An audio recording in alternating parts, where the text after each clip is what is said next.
97.1 Forever!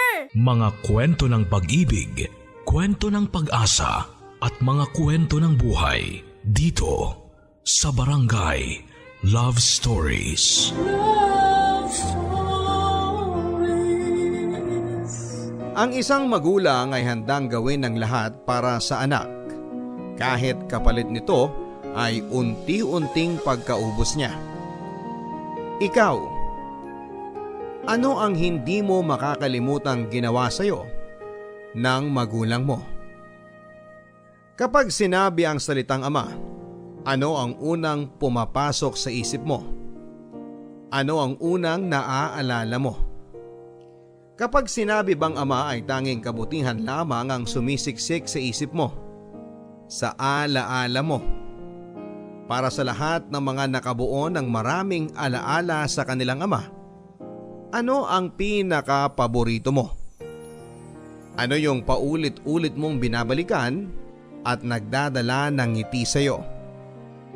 Ano naman ngayon yung pinaka-masakit na alaala na meron ka sa kanya? Yung alaala na kapag binabalikan mo, gusto mo na kaagad takbuhan. Yung tipong parang isang libro na kakasimula pa lang basahin ay gusto mo nang isara dahil masyadong masakit ang dala nito sa'yo. Sa kwento natin ngayong araw ay makikilala nyo si Alina at ang kanyang ama. Pinaghalong saya at sakit ang ihahatid nila sa atin base sa kanilang mga alaala. Ano nga ba ang mas nangingibabaw dito? Ang sakit o ang saya? Kilalanin natin ang bibidang mag-ama sa mga kwento ng pag-ibig, buhay at pag-asa sa nangungunang Barangay Love Stories.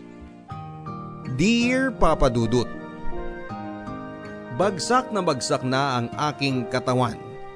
Pagod na ang aking utak na kanina pang pinoproseso ang mga pinagsasasabi ng boss ko sa akin.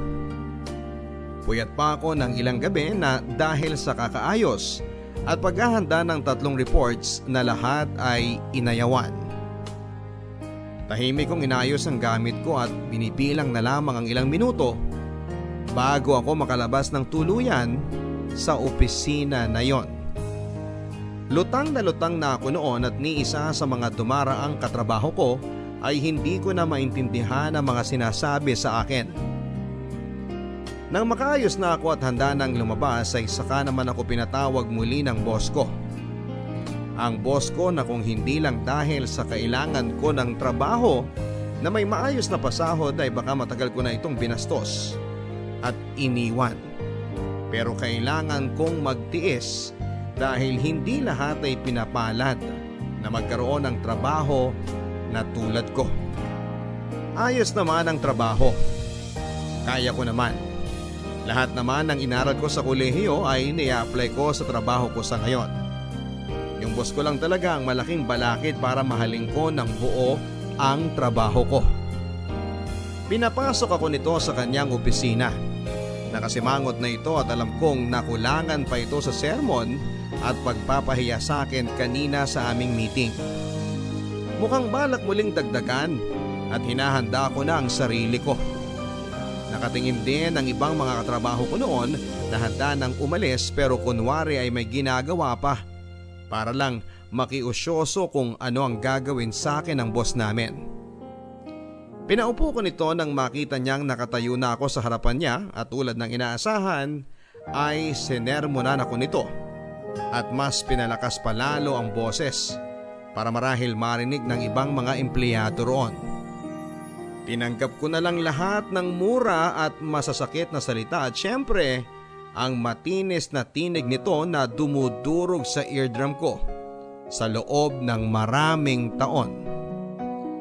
Tango na lang ako ng tango habang nakatingin sa sahig o sa sapatos ko. Alam kong matatapos din itong magsalita kapag naubusan na ng laway niya. Kapag natuyuan na ng bibig at naglabas na ng tubig sa kanyang tukador. Alam kong titigil din ito. Senyales na tapos na siya sa akin. Minwestra na niya ang kanyang kanang kamay para palabasin ako dahil tapos na siya sa kanyang sasabihin. Tumango ako at hindi na nagsalita pa. Nagmamadali akong tumungo sa aking cubicle at kinuha ang aking bag. Hindi na ako nagpaalam pa sa ibang kasamahan ko roon at dali-daling lumabas sa opisina. Kailangan ko nang makapunta sa dapat kong puntahan. Kailangan ko na siyang puntahan. Marami akong sasabihin sa kanya. Marami akong isusumbong. Kailangan ko nang puntahan ang tatay ko. Pinara ko ang pinakaunang taxi na dumaan sa harapan ko at sinabi kung saan ako dadalhin. Tumango lang ang driver at makalipas ang halos 1 oras ay nakarating na rin ako doon. Nagbayad na ako at saka bumaba ng taxi. Mabuti na lamang at summer, matagal pa bago makababa ang araw. Naglakad na ako ng may kabilisan papunta kay tatay. Kating-kati na akong sabihin sa kanya ang mga nangyari sa akin. Hindi lang sa araw na yon kundi sa buong linggo. Sasabihin ko sa kanya kung ilang kape ang nainom ko para manatiling gising sa magdamag habang pinagpupuyatan ng ilang reports at proyekto na sa huli ay mapupunta rin sa basurahan. Gusto kong sabihin sa kanya na nakaubos ako ng 8 rolyo ng tissue kakaiyak dahil sa hindi ko na alam ang gagawin at nawawala na ako sa sarili kong konsepto habang iniisip kong makakahabol pa ako sa aking mga ginagawa. Hindi ko na siguro sasabihin sa kanya na ilang beses akong nagpalipas ng gutom para matapos lang ang trabaho ko. Malamang ay mag-aalala yon. Ayoko nakikitang nag-aalala ang tatay ko. Ayaw na ayaw ko. Mga ilang minutong lakaran bago ako nakarating sa kanya. Medyo hingal pa rin dahil minamadali ko ang paglalakad dahil sabi ko nga sa inyo, marami akong sasabihin sa kanya. Nang makarating na ako at kaharap na siya, ay saka ko binuksan ang aking bag at nilabas doon ang nalukot na yosi. Yung paborito niya. Sisindihan ko yun para sa kanya. Ganon kasi yun eh. Kapag magkukwento ako sa kanya, kapag magsusumbong ako sa kanya, kailangang nakayosi muna siya. Pantanggal stress at yon ang inabot ko sa kanya nung araw na yon. Inabot ko kahit alam kong wala namang kamay na kukuha. Inabot ko yon kahit na imahinasyon na lamang ang pinapagana ko ng mga oras na yon. Imahinasyon na pwede ko pa siyang makausap at makaharap. Ang yosi na aking hawak ay inabot ko. Inabot sa kanyang nicho. Hinayaan na umusok yon nang umusok sa tulong ng maalinsangang hangin. Nang makita ko papadudot na ayos na ang baga ng yosi na yon ay sinimulan ko nang magkwento. O mas magandang sabihing nagsumbong.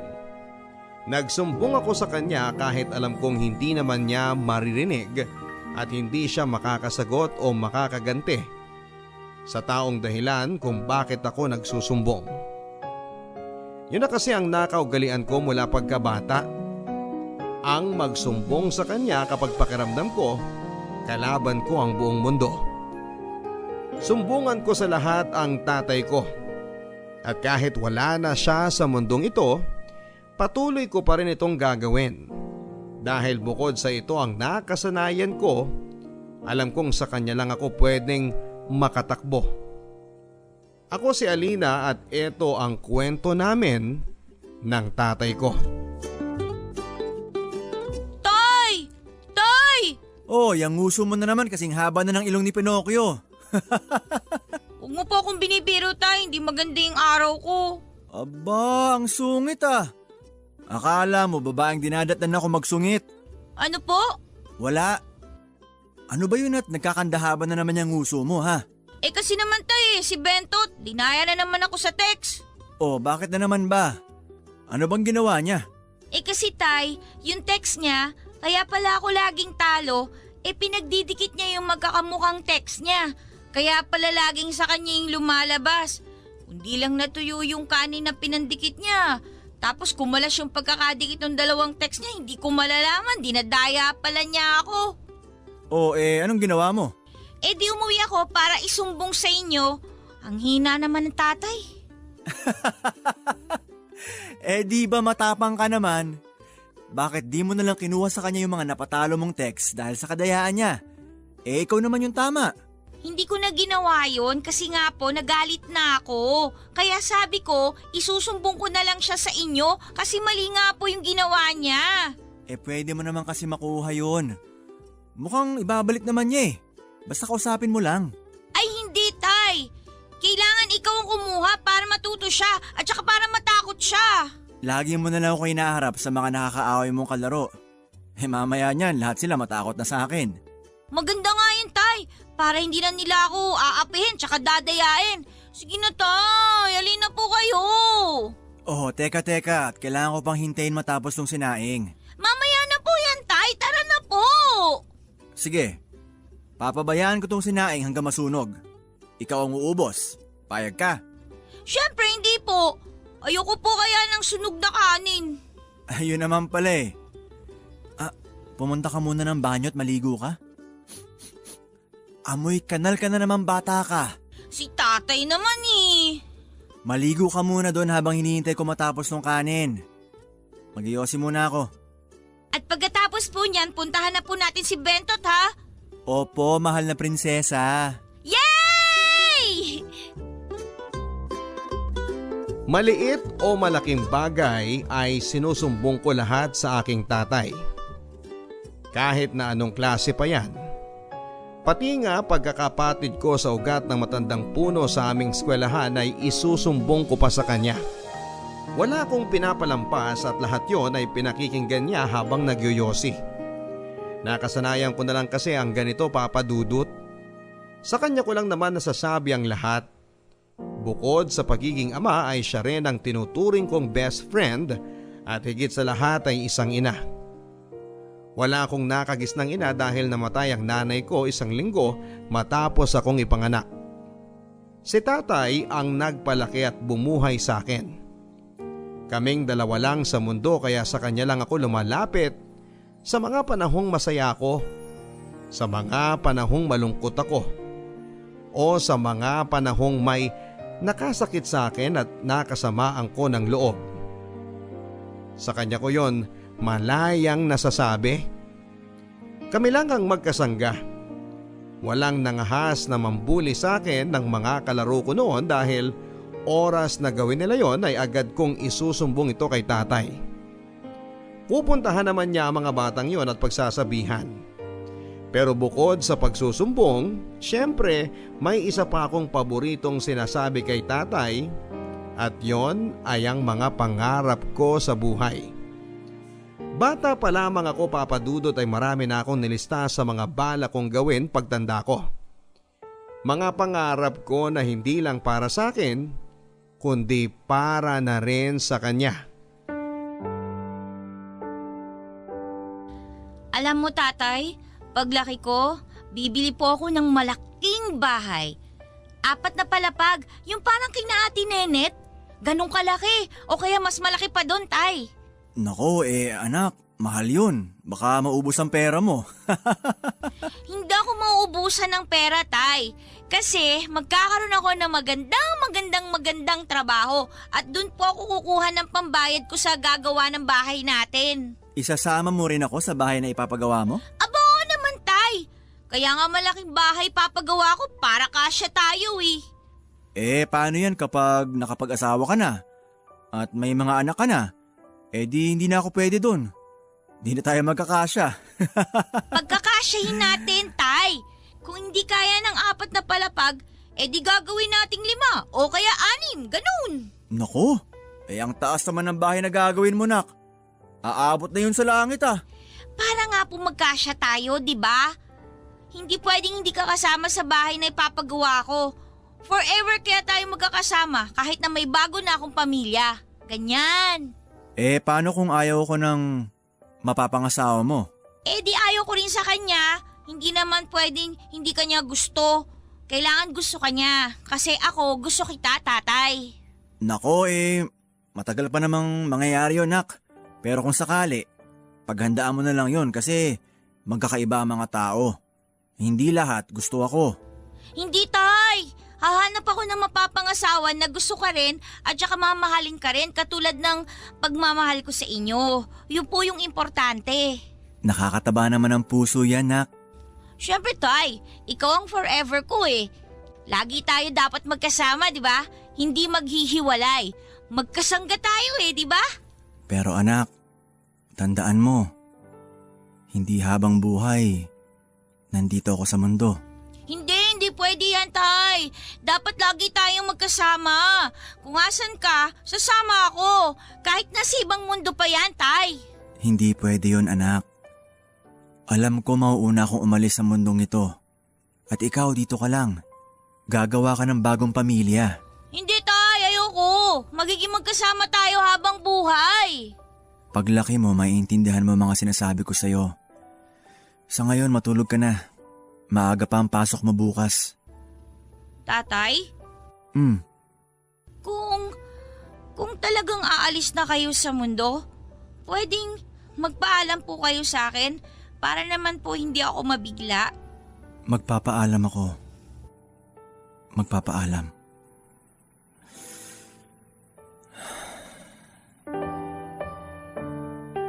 Kapag binabalikan ko ang naging usapan naming iyon ni tatay noong bata pa ako, para akong nadudurog. Tinupad pa rin naman niya ang pangako niyang magpapaalam kapag aalis na siya sa mundo. Yun nga lang, hindi ko yun masyadong pinakinggan. Dahil minsan sa pagiging pabaya ko sa kanya, nakakalimutan ko nang may ganito pala kaming usapan. Saka ko lang ito naaalala nung talagang wala na siya sa mundong ito. At sa mga susunod na parte ng kwento ko, sasabihin ko yon sa inyo. Masyado akong naging madamot pagdating sa tatay ko. Dahil nga nasanay ako na kaming dalawa lang sa mundong ito, ang magkasama ay hindi ako komportable sa ideya na may makikihati pa. Partikular, ang isang babae na alam kong posibleng pumalit sa posisyon ni nanay sa kanya at maging dahilan para mabawasan ang oras at atensyon niya sa akin. Kaya naman bawat babaeng dumarating sa buhay niya, yung mga babaeng nagpapakita ng atensyon sa kanya, lahat yon inaayawan ko at pasimpleng sinisiraan sa kanya. Minsan ako rin po ang gumagawa ng paraan para hindi na sila makapag-usap o kaya ay ipaparamdam ko na lang mismo sa babaeng yon na hindi ko siya gusto sa tatay ko.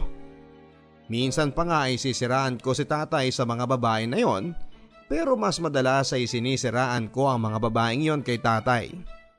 Basta kung saan mas madaling mapaghiwalay sila ay ganon ang gagawin ko. Tatay? Ano yun?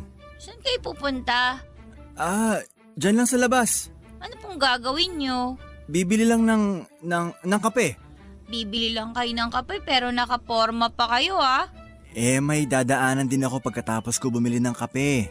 Ano po yun? Basta dyan lang din sa malapit. Diyan lang din sa malapit? Bakit kailangan magsuot pa kayo ng sapatos at saka magpabango? Para naman disente ako, anak, at saka... May kipagkita po kayo dun kay Rachel, no? Tita, Rachel, anak. Hindi ko naman siya kamag-anak eh. Bakit ko po siya tatawaging tita? Anak, respeto lang. Hindi ba tinuro yan sa school ninyo? Opo, pero tay... Ayaw mo na naman kay Rachel. Kasi tay, hindi naman siya maganda eh. Bakit mo naman nasabing hindi siya maganda? Di ba nga nakwento niya na... Lagi siyang nananalo sa mga beauty contest nung kabataan niya? Dati yun, nung bata siya. Maganda pa rin naman siya ngayon kahit nagkaedad na. Hindi kaya, tay. Marami na siyang guhit-guhit dito sa noo niya at sa mata niya. Masyado ka namang mapanglait, anak. Hindi po ako nanlalait. Nagsasabi lang po ako nung nakikita ko sa kanya. Pero negative ba nakikita mo sa kanya lagi? Sa totoo lang, lahat ng babaeng lumalapit sa akin, pinipintasan mo eh. Hindi naman, tay. Talaga? Hindi? Anong sabi mo kay Rose? Malaki ang ilong. Kay Mary? Mabaho yung pabango. Amoy patay. Kay Lily. Baliko po yung mata. Hindi po pantay tumingin sa inyo, di ba? Oh, kita mo na? Kasi yun naman po yung totoo. Pero anak, mali yun. Oo na nga po. Sige na nga, mali na nga po ako. Oh, kung tanggap mong mali ka, bakit ka nakasimangot dyan? Kasi parang mas kinakampihan nyo pa yung mga babaeng yun eh. Hindi sa kinakampihan ko sila.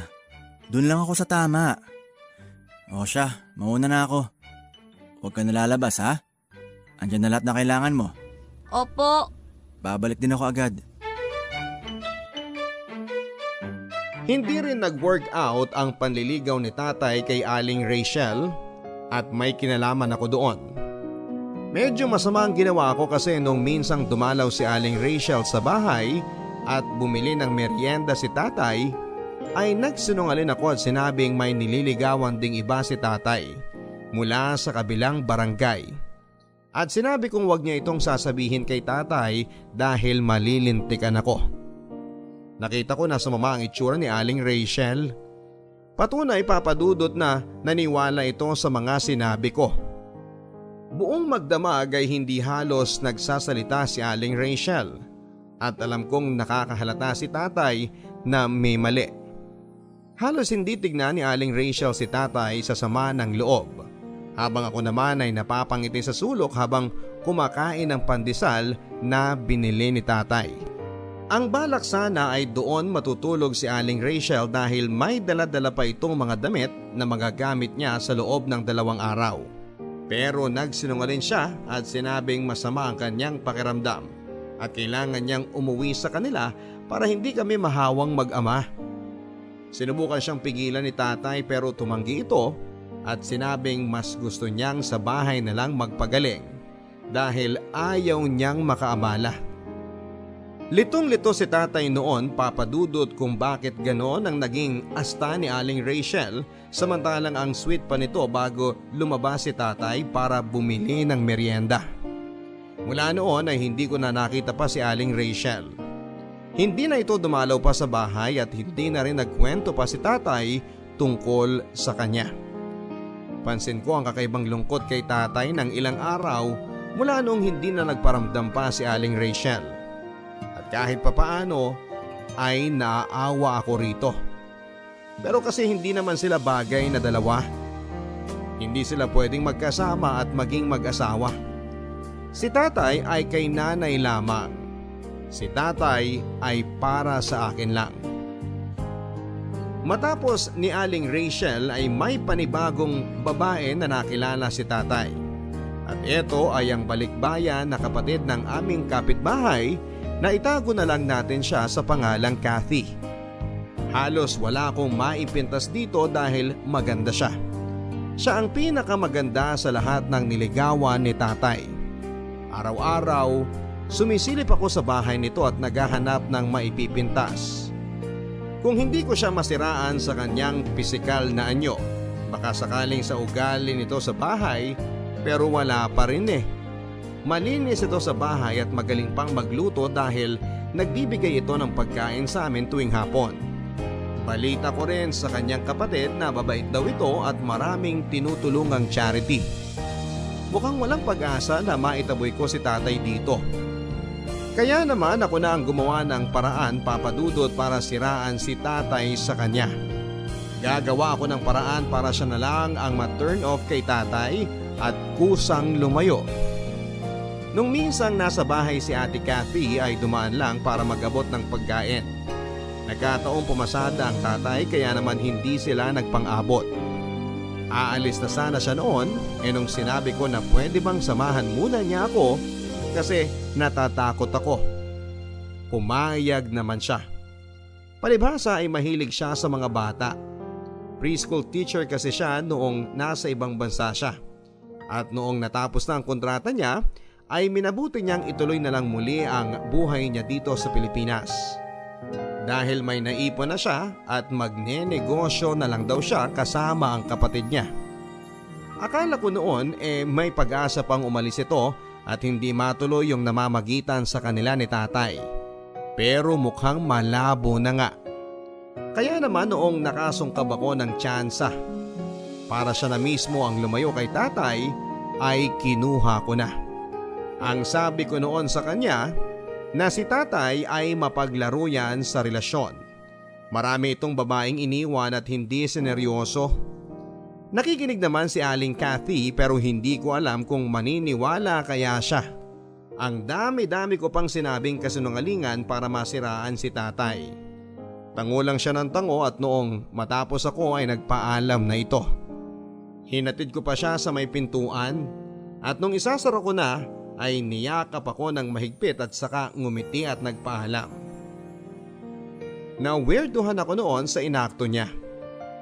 Ito ang unang beses na may gumawa nun sa akin sa lahat ng mga babaeng nakamabutihan ni tatay. Kinagabihan ay dumating si tatay at base sa pagbalibag niya ng pintuan ay alam kong galit ito. Pero hindi ko alam kung bakit. Iniisip ko noon na baka may nangyari sa pagpasada niya na hindi maganda. Kaya pinagtimpla ko ito ng kape tulad ng dati. Yung kasi ang nagpapakalma sa kanya. Bukod sa yosi. Pero bago ko pa man maiabot sa kanya ang kape ay galit na galit itong tinanong kung ano ang mga pinagsasasabi kong kasinungalingan kay Aling Cathy. Nagulat ako. Nagsumbong pala ito kay tatay kahit na sinabi ko sa kanya na huwag niyang sasabihin at sekreto lang naming dalawa yon. Napakasinungaling pala niyang babae.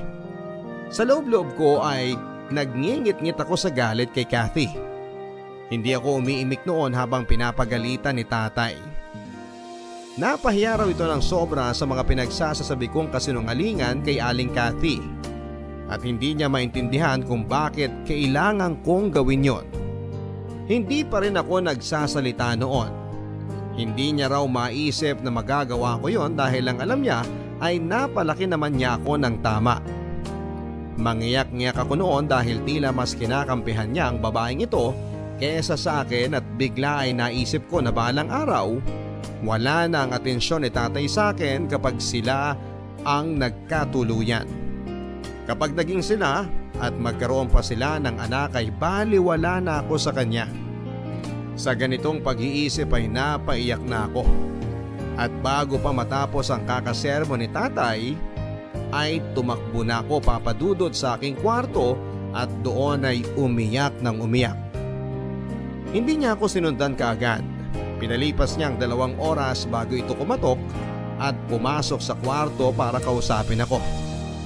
Sa pagkakataong yon ay kalmado na siya at handa nang pakinggan kung ano man ang dahilan ko kung bakit ko ginawa yon. Anak, bakit? Ano pong bakit? Bakit mo naman ako siniraan kay Cathy? Hindi naman po kita siniraan. Nagsisinungaling lang siya. Hindi ito ang unang beses na ginawa mo yon. Tahimik lang ako. Pero halos lahat ng babaeng nakakamabutihan ko, ganun ang ginagawa mo. Hindi naman po. Anong hindi?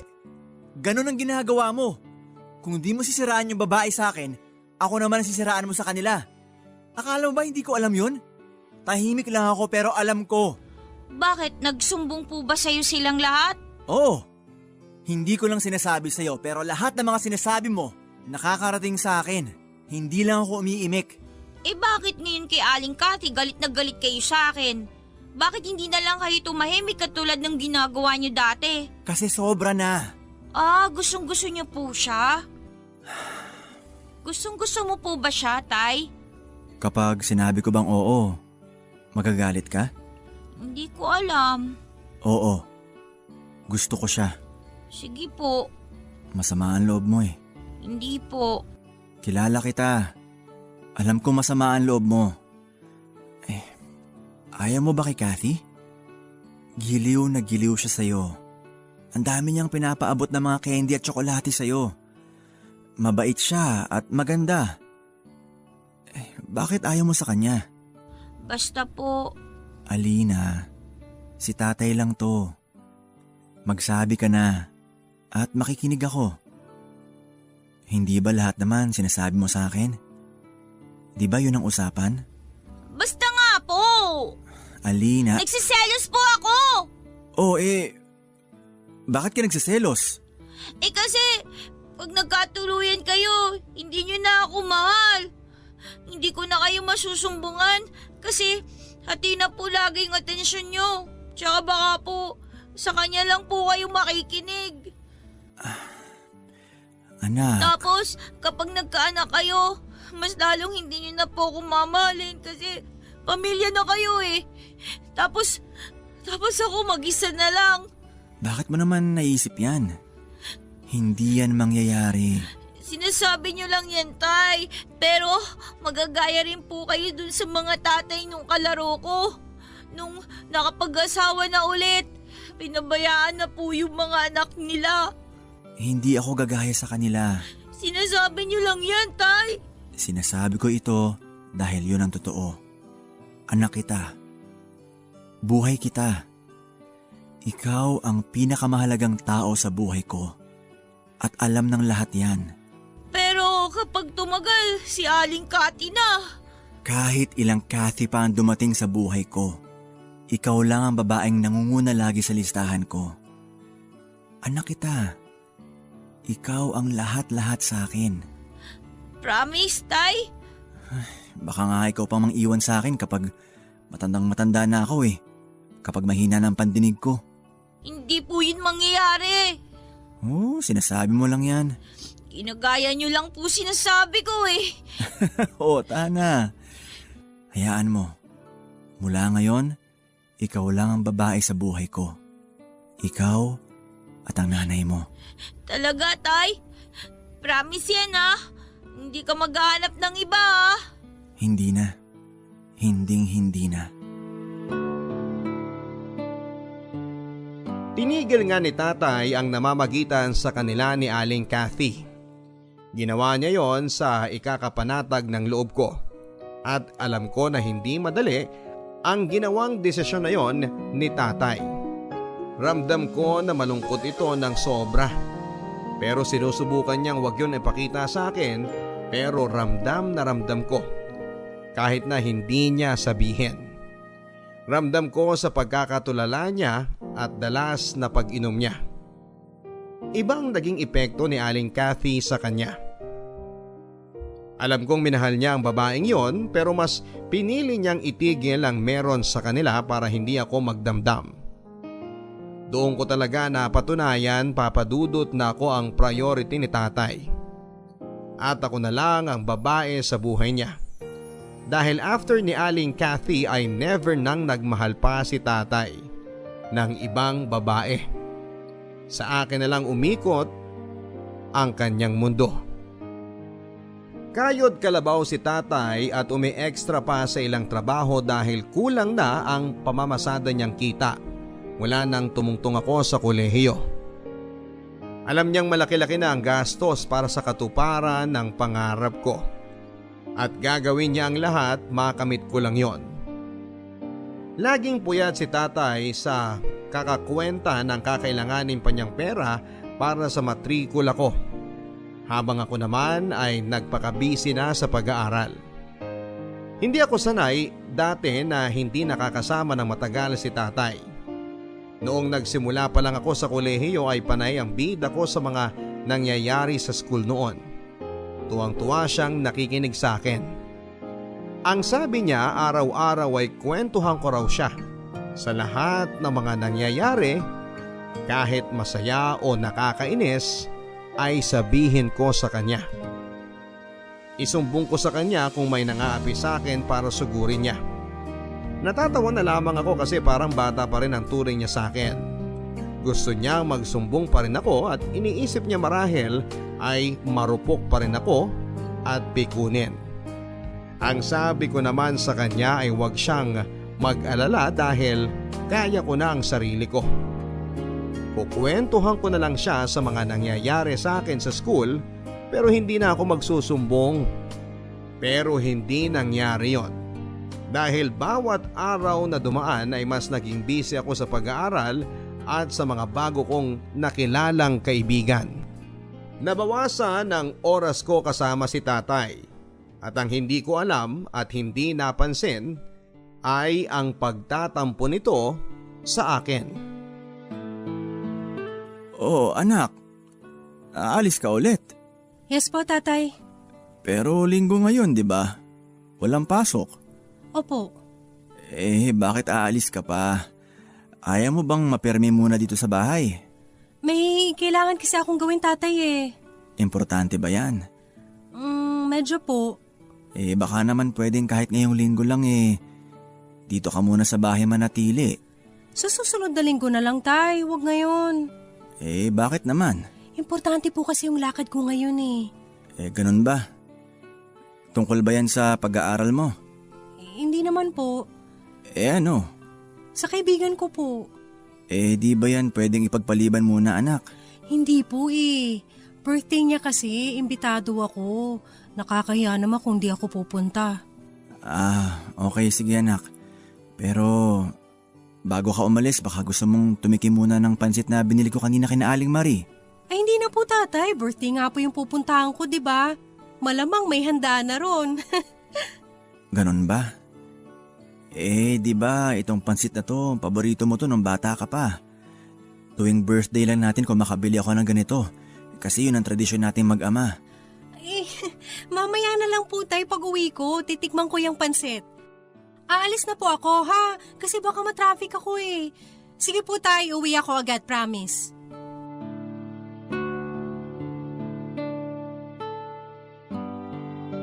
Hindi na umiimik noon si tatay at dire-diretso na akong umalis sa bahay. Nagpakasaya ako sa birthday ng kaibigan ko na hindi ko na malaya ng oras. 10:00 na pala ng gabi, Papa Dudut. Nagpaalam na ako noon sa kaibigan ko at ang mga bisita niyang naging kaibigan ko na rin. At sinabing kailangan ko nang umuwi dahil nag-aabang na sa akin si tatay. Lakad takbo ang ginawa ko papunta sa paradahan. Hindi ko naman ma-text si tatay na pauwi na ako para hindi na ito mag-alala pa dahil wala naman siyang cellphone. Dati may cellphone siya pero noong nagkolehiyo na ako ay binenta na niya sa kakilala niya para may pandagdag sa pagbili ko ng gamit ko sa school. Nang makarating na ako sa paradahan ay nakita ko ang haba ng pila. Kinakabahan na ako noon dahil malamang aabutin pa ako ng 1 oras sa pila pa lamang at nangyari nga. 12:00 na ng hating gabi nang nakauwi ako. Dagdag pa ang traffic kaya inabot ako ng ganitong oras. Pagka-uwi ko ay nakita ko si tatay na natutulog sa sofa. Ginising ko ito para ipaalam na nandun ako. Pagkakita niya sa akin ay tumayo ito at papungay-pungay na nagpunta sa kusina para kumuha ng plato at tinidor. Agad-agad ay kinunan niya ako ng pansit na hindi pa nagalaw mula kaninang umalis ako at inabot yon sa akin. Kumain na raw muna ako bago matulog. Sabay na raw kami pero tumanggi ako at sinabing busog pa ako mula sa spaghetti at manok sa handaan. Tumango lamang siya at sinabing bukas na lang daw ako kumain. Tumango din ako at saka sinabing matutulog na ako dahil maaga pa ang klase ko bukas. Ngumiti ito at saka inayos ang pansit at nilagay sa ref. Tuloy-tuloy ako sa kwarto at saka nagayos ng pantulog habang si tatay naman ay narinig kong pumasok na rin sa kanyang kwarto para ituloy ang tulog na naantala.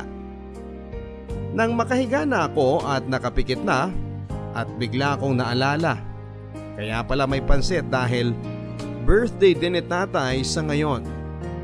Unti-unti ay nawawala na ako ng oras kay tatay. Panay school at kaibigan ang inatupag ko. Masyado akong nagpakalulong sa buhay kolehiyo na hindi ko na namamalayan na lumalayo na ang loob ko sa kanya. Habang siya naman ay panay ang pag-intindi. Hindi man nakatapak sa kolehiyo si tatay ay naiintindihan niyang mahirap ang ginagawa ko. Kaya kung sakali mang hindi na namin nagagawa ang mga nagagawa namin dati, kung sakali mang hindi na kami nakakapagkwentuhan at kung sakali mang lagi na lang akong nasa kwarto kapag nasa bahay na ako, ay okay lang sa kanya. Parte raw yon ng pagdadalaga ko. Hindi na ako bata na puro laruan lang at si tatay ang buhay ko. Dalaga na raw ako at marami ng pagbabago at naiintindihan niya kung ganon. Masyado kong in-enjoy ang pagbibigay ng kalayaan sa akin ni tatay. Masyado kong in-enjoy ang pagiging maunawain nito na tipong umuwi na lamang ako sa bahay para matulog at maligo. Halos hindi na rin ako kumakain doon dahil panay ang punta ko sa gimikan na kung saan ay nandoon ang mga kaibigan ko. Natuto na rin akong uminom at magyosi at natuto na rin akong baliwalain ang tatay ko. Good morning, Tay. Gandang umaga, anak. O, kain ka. Mukhang nasamid kayo sa kinakain niyang pandesal ah. Oo nga eh. Hindi na po ako kakain, Tay. Late na kasi. Maaga pa naman at nakita ko sa labas na wala namang traffic. Sige naman oh. Hindi na, Tay. Huwag na po makulit. Sa school na lang ako kakain. May 1 hour break naman ako bago yung susunod na klase.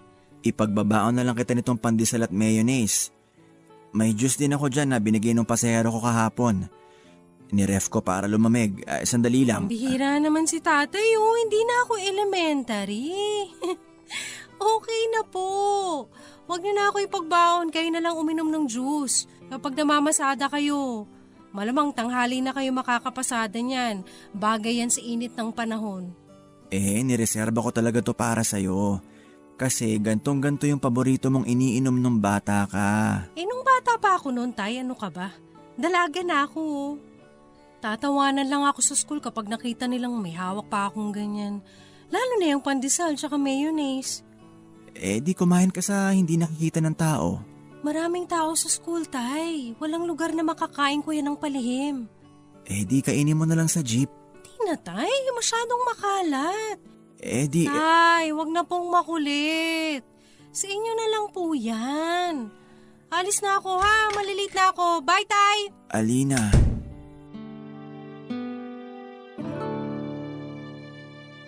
Masyado akong naging manhid sa pagpaparamdam ni tatay na nami-miss na niya ako. Na gusto niyang makabanding muli ako tulad ng dati. Halos hindi ko na nga napansin ang pagpayat nito ng sobra.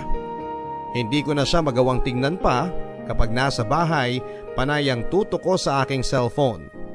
Hindi ko na siya nahaharap pa. Hindi ko napapansin na halos lumuwa ng kanyang ribs dahil sa kapayatan. Pati ang dalas ng pag-ubo nito ay parang wala na rin sa akin. Parang nabingi na ako sa mga naririnig ko sa kanyang mali. Hindi ko na nga rin maalala kung kailan ang huling beses na tinignan ko siya sa mga mata niya at hinawakan ang kamay niya. Hindi ko na maalala. Mas nagagawa ko pang yakapin ang mga kaibigan ko kesa sa kanya. Mas madalas ko pang marinig ang boses ng mga kakilala ko kesa sa kanya. Naging malawak masyado ang mundo ko at naligaw si tatay dito.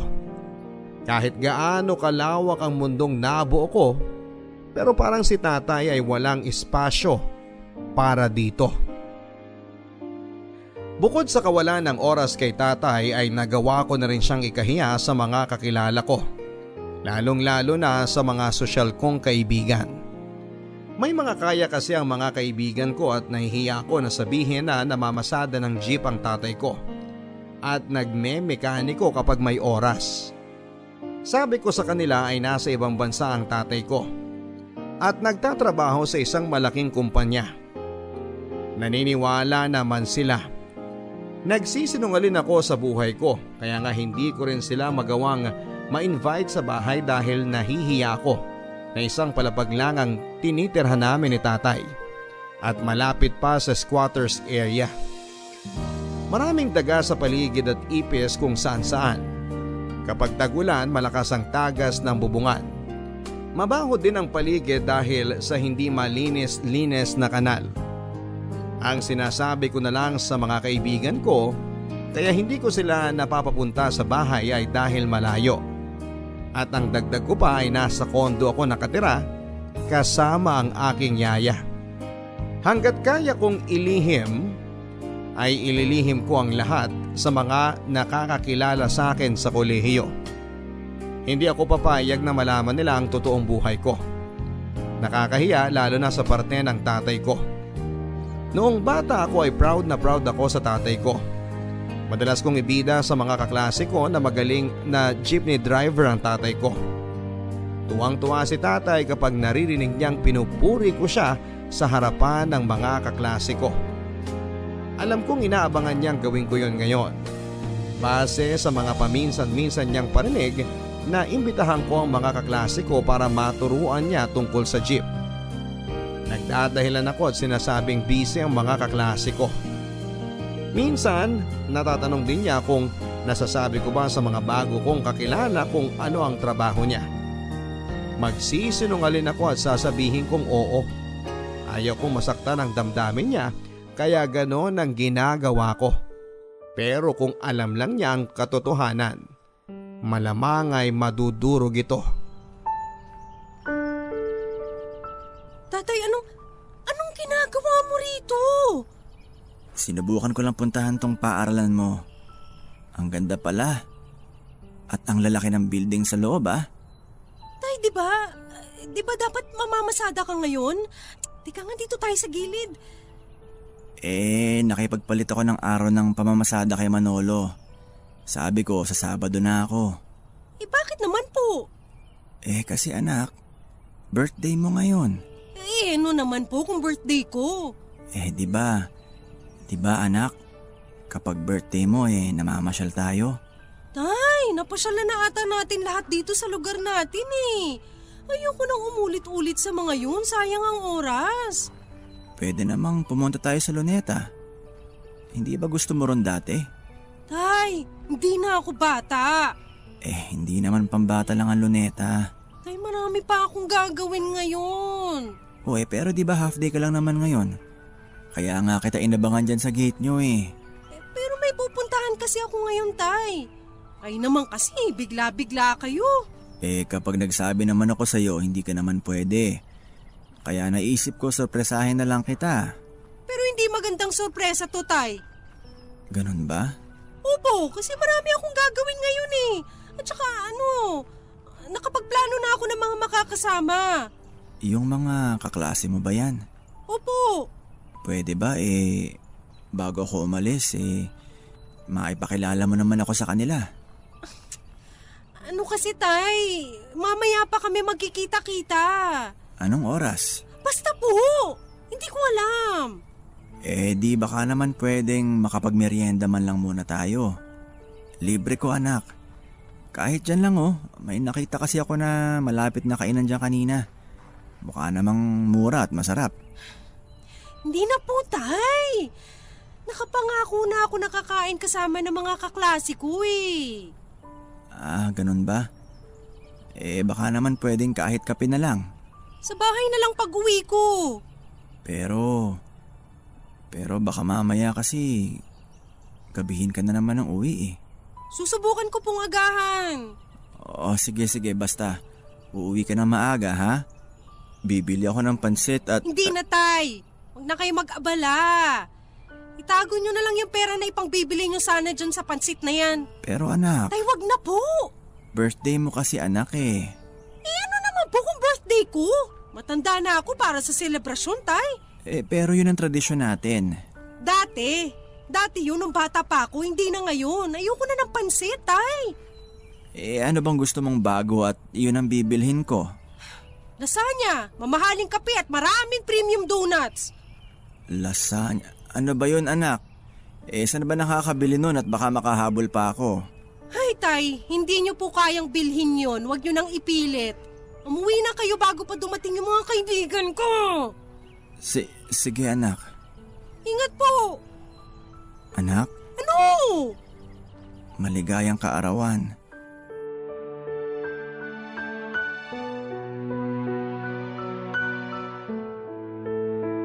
Aminado akong nakaramdam ako ng konsensya nang pagtabuyan ko si tatay, lalo na sa parte na halos maliitin ko ito sa pansit na gusto niyang ihanda para sa akin. Pero winaglit ko sa isipan ko ang pangyayaring yon dahil ayokong mabad mood. Birthday ko, dapat ay masaya ako. At alam kong magiging masaya ako sa piling ng mga kaibigan ko At hindi kay tatay na sobrang kulit at tigas ng ulo. Marami na akong plano sa araw na yon at ni isang oras ay wala sa plano ko na makasama si tatay. Alam ko naman na maiintindihan niya.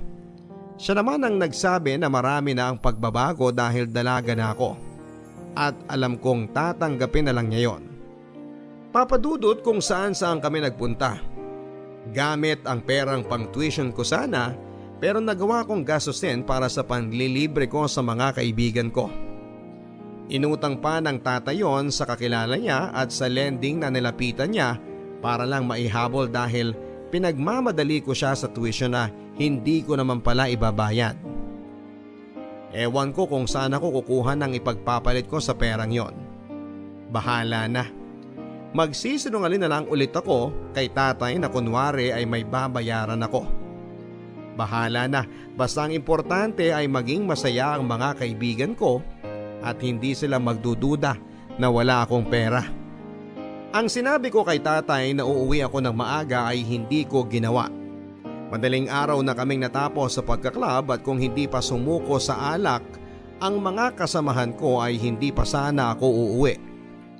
Nang makarating ako sa bahay ay dahan-dahan akong papasok sana sa kwarto para hindi na marinig ni tatay, pero nagulat ako nang magbukas ang pintuan ng kwarto niya.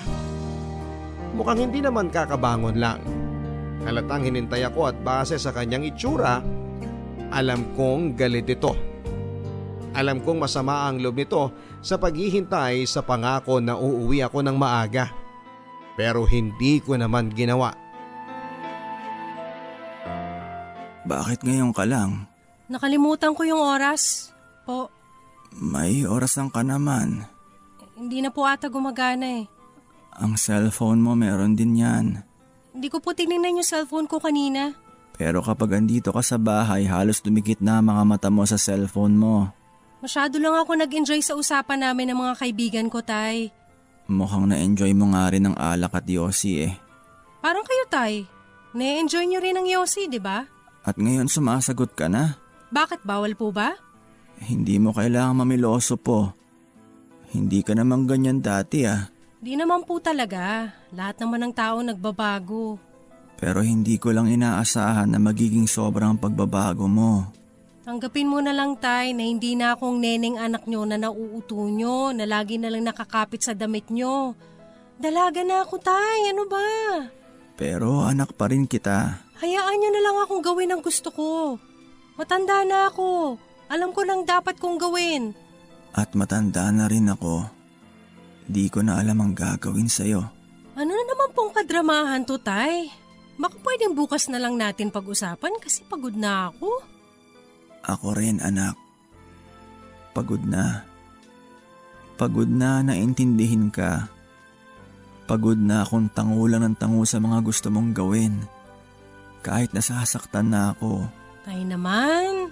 Parang hindi na ikaw yung Alina na nakilala ko. Parang di na ikaw yung anak ko. Kasi nga po, Tay. Oo, alam kong matanda ka na. At matanda na rin ako. Matandang matanda na. At di ko na alam kung hanggang kailan ako dito sa mundo, pero nararamdaman ko malapit na. Huwag nga po kayo magsalita ng ganyan. Alam kong malapit na akong umalis sa mundong ito. Masyado kayo nagdadrama porkit hindi ako umuwi ng maaga eh. Kaya anak, tulad ng pinangako ko sa'yo nung bata ka pa, magpapaalam ako kapag aalis na ako sa mundong to. At gagawin ko na ngayon. Ay, naku, Tay. Tulog nyo na yan at itutulog ko na rin to. Bukas wala na yung kadramahan na yan. Sige na po. Good night, Tay. Paalam, anak. Ay, naku, ang tatay talaga. Masyadong napasarap ang tulog ko at late na akong nagising.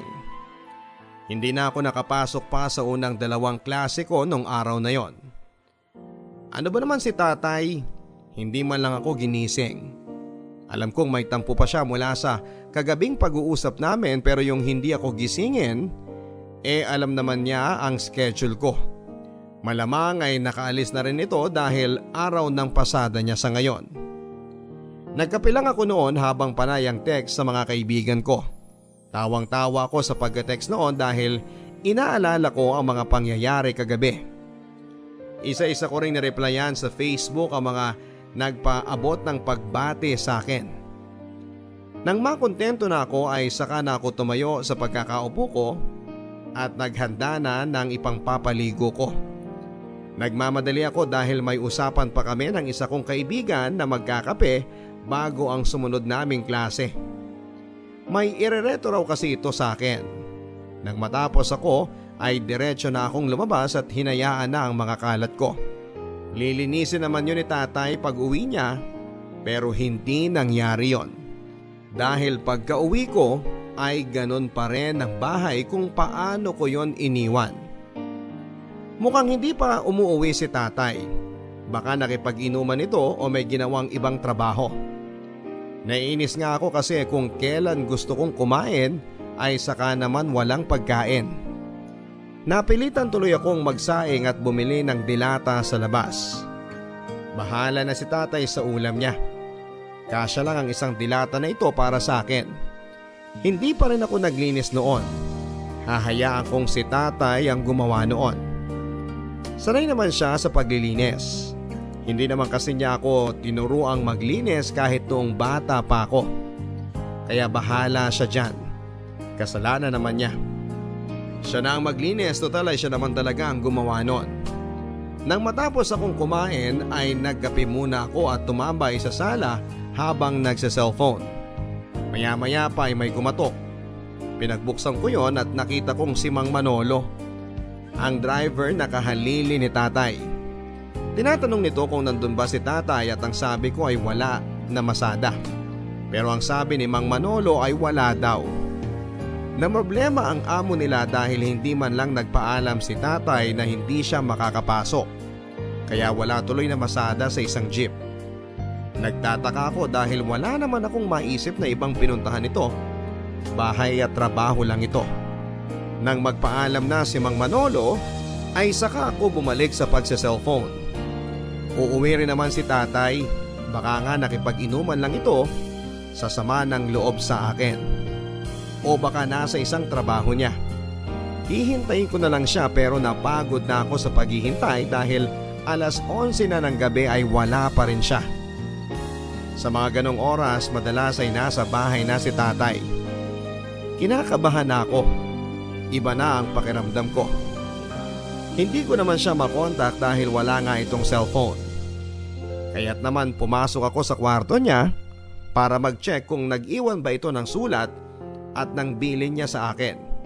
Pero imbes na sulat niya ang makita ko ay nakita ko siya. Andun siya at kahit sa malayo ay alam kong wala na itong buhay pa. Hindi ako makagalaw noon, Papa Dudut. Pinilit kong kuskusin pa ang aking mga mata sa pag-asa na namamalikmata lamang ako o kaya isang panaginip lang yon. Si tatay nakahiga sa kama at hindi na humihinga.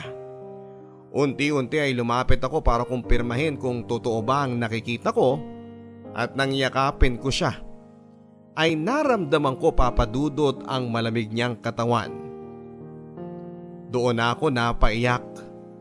Doon ako nakaramdam ng paninikip ng dibdib ko dahil yon na ang araw na tinutuon ng tatay ko ang sinasabi niyang pagpapaalam sa mundong ito. Yan ang araw ng pagtupad ng kanyang pangako.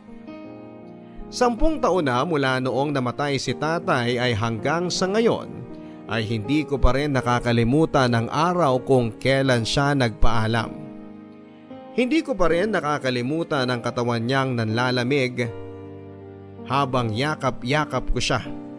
Dahil yun ang araw na naramdaman ko na mag-isa na lamang ako sa mundong ito. Halong lungkot at pagsisisi ang naramdaman ko noon. Mas nang ibabaw ang pagsisisi. Pagsisisi na hinayaan kong mawala siya sa mundong ito na hindi man lang nagpapasalamat sa tripleng pagmamahal at sakripisyo niya para lang mapaganda ang buhay ko. Pagsisisi dahil hindi ko man lang naiparamdam sa kanyang muli ang pagmamahal ko na huli niyang naramdaman noong musmus pa lamang ako. Yung musmus na panay ang kapit sa kanya, yung musmus na parang hindi mabubuhay nang wala siya, yung musmus na laging nagkukwento sa mga pangarap niya sa buhay nilang ama. At yung musmos na kahit walang kwentang bagay ay isusumbong niya, maipagtanggol lamang siya. Sa loob ng 10 taon na pagkawala ni tatay, pakiramdam ko talaga ay naging mag-isa na ako. Oo, napapaligiran ako ng mga taong nakilala ko sa kolehiyo at sa trabaho. Pero iba pa rin pala ang pakiramdam na mapaligiran ka mismo ng magulang mo, na higit kanino man nakakakilala sa iyo ng totoo. Wala na yung isang tao na umuunawa sa mga pagkukulang ko, yung isang tao na nagagawa kong pagsabihan ng lahat at hindi ipaparamdam sa akin na walang kwenta ang mga sinasabi ko. Wala na ang tatay ko.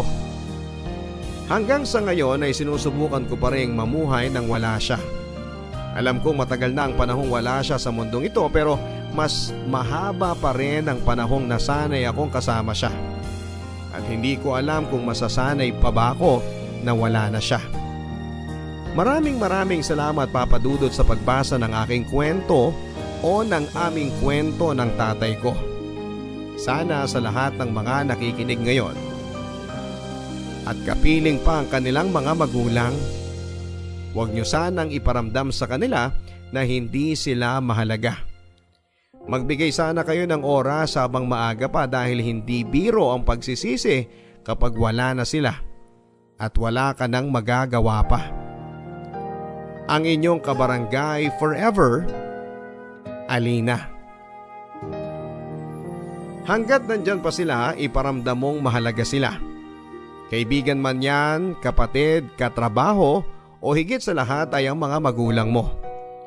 Sabihin mo ng paulit-ulit, kapuso, kung gaano ka kaswerte na nandyan pa sila sa piling mo. Nahahawakan, nayayakap at nahahalikan. Mahalin mo sila na para bang araw-araw ay may posibilidad na mawala sila. Araw-araw mong piliin na bigyan sila ng oras tulad ng pagbibigay oras mo sa mga bagay na gusto mong gawin.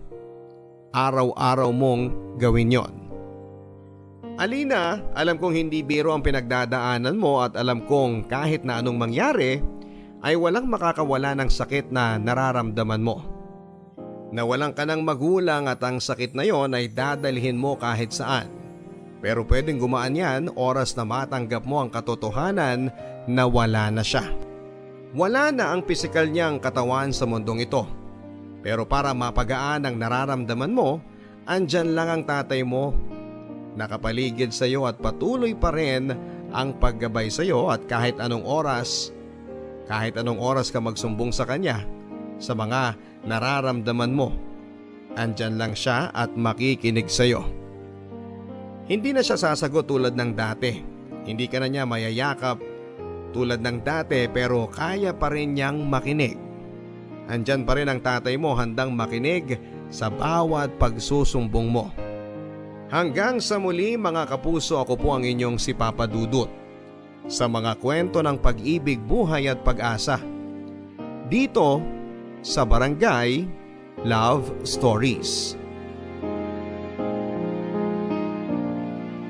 Mga kwento ng pag-ibig, kwento ng pag-asa at mga kwento ng buhay dito sa Barangay Love Stories. Love Story. Forever